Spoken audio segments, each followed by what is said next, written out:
ada mencakup beberapa tugas. Jadi kekurangannya menurut kakak ada kalanya mahasiswa itu juga memerlukan istirahat. Jadi KKN ini menurut kakak karena bertahap dan banyak, jadi pasti ada sebagian mahasiswa yang mengeluh karena kan mahasiswa ini kan apalagi mau pertama kan pasti kaget, ternyata tugas Unimed sebanyak ini ya. Padahal kalau untuk keuntungannya sendiri sebenarnya bagus karena kan dapat melatih kita untuk lebih paham apa itu CBR, CCR, tugas pribadi, baru apa lagi mini riset sama project.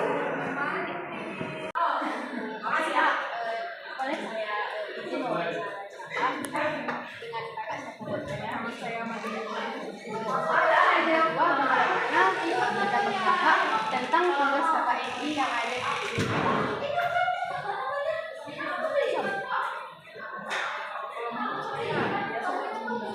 kalau tugas KKN itu sebenarnya baik buat kita sama dari kalau kita biasa sebenarnya menambah wawasan kita baik itu sebagai mahasiswa sejarah kan kita butuh banyak wawasan sejarah.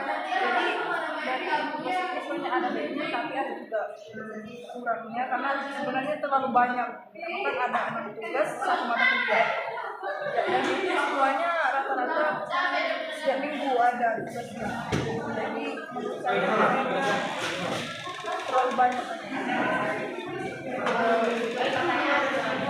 Apa saran dari kakak tentang tugas KKN ini?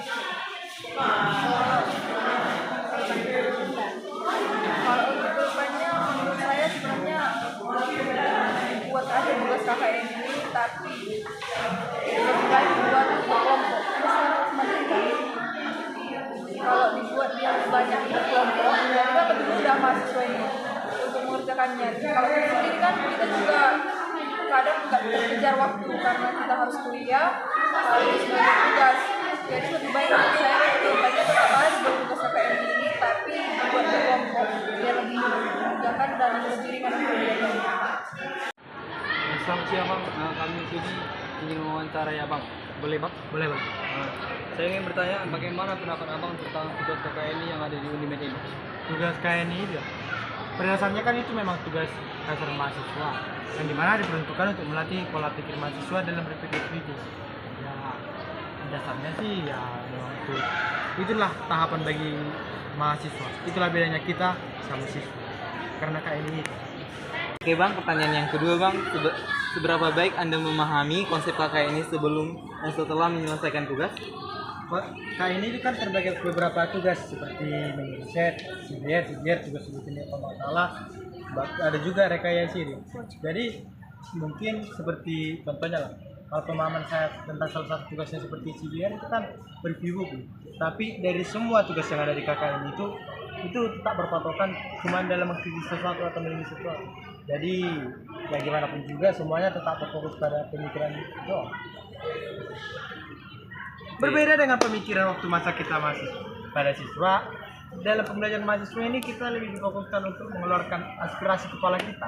Kalau di pada masa siswa kita kan dikasih materi, diujikan, itu aja. Kalau di sini kita melihat suatu materi lalu berpikir kritis dan meneliti tentang hal itu. Oke, selamat siang bang, izin wawancara. Oke, kalau boleh tahu nama saya Sudiasra Muhammad. Jadi pertanyaannya bang, bagaimana tanggapan abang tentang tugas KKN yang ada di Unimed?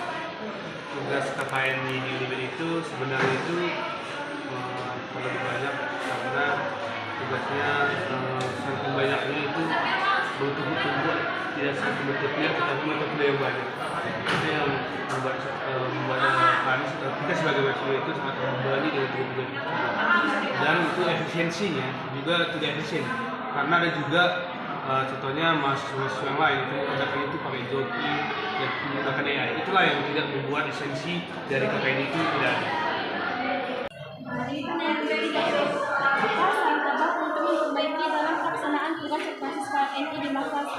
Saran saya sih kalau tugas KKN itu dibuatlah rentang waktu dalam pengerjaannya. Contohnya dalam tugas CPR itu 2 minggu, setelah itu dikumpul gitu.